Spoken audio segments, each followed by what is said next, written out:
बिस्मिल्लाहिर्रहमानिर्रहीम अस्सलाम वालेकुम डियर स्टूडेंट्स। आज जो है वो हमारे पास चैप्टर नंबर 2 है kinematics 9 class new book syllabus के साथ।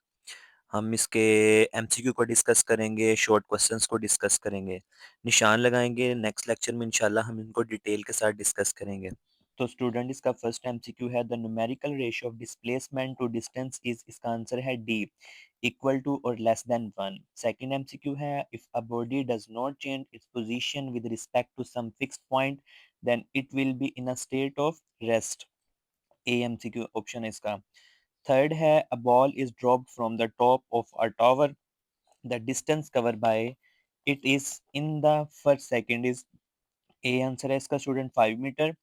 फोर्थ है, a body accelerates from rest to a velocity of 144 kilometre over in 20 seconds, distance covered by it is, इसका आंसर है बी 400 मीटर।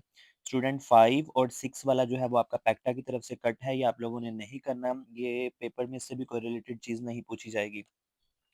स्टूडेंट एमसीक्यू 7 है, the area under the speed time graph is numerically equal to, student इसका answer है D, distance covered.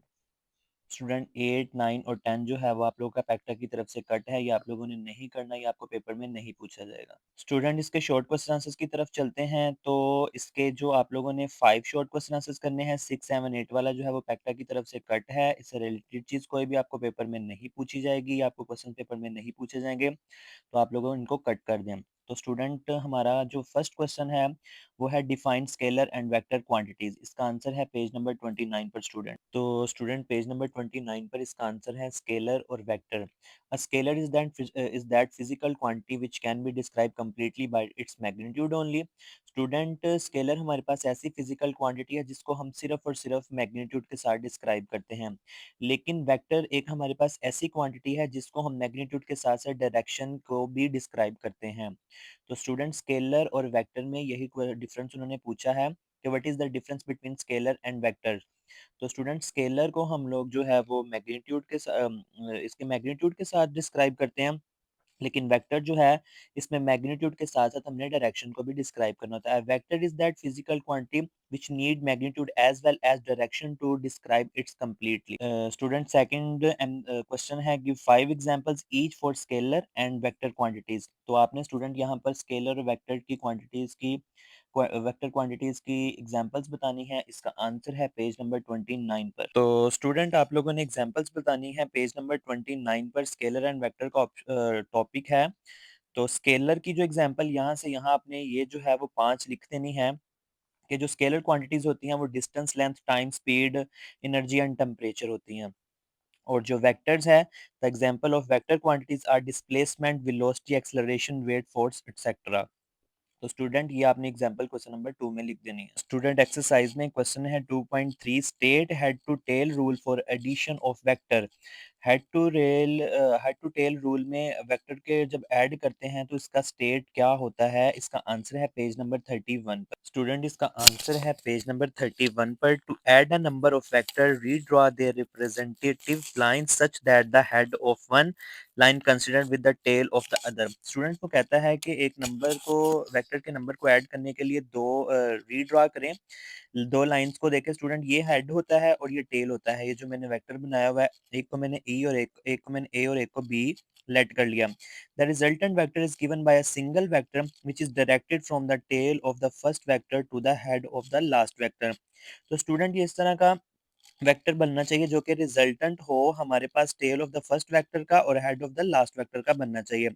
तो student जैसे कि ए है मेरे पास एक वेक्टर और एक है बी, तो स्टूडेंट ये मेरे पास इसको मतलब वो बी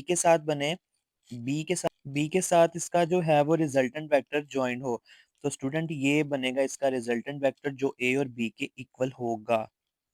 स्टूडेंट क्वेश्चन नंबर 4 है, what are distance time graph and speed time graph, इसका आंसर है पेज नंबर 47 पर। स्टूडेंट की पॉइंट्स में आपके ये यहाँ पर जो है वो सेकंड लास्ट और थर्ड लास्ट जो है वो दो पॉइंट्स आपके पास बन रहे हैं। A graph that shows the relationship between distance and time, वो कहता है जी एक ऐसा ग्राफ जो शो करे आपके डिस्टेंस और टाइम को, taken by a moving body, body के हरकत करने से, इस called a distance time graph. तो ये डिस्टेंस टाइम ग्राफ कहलाता है।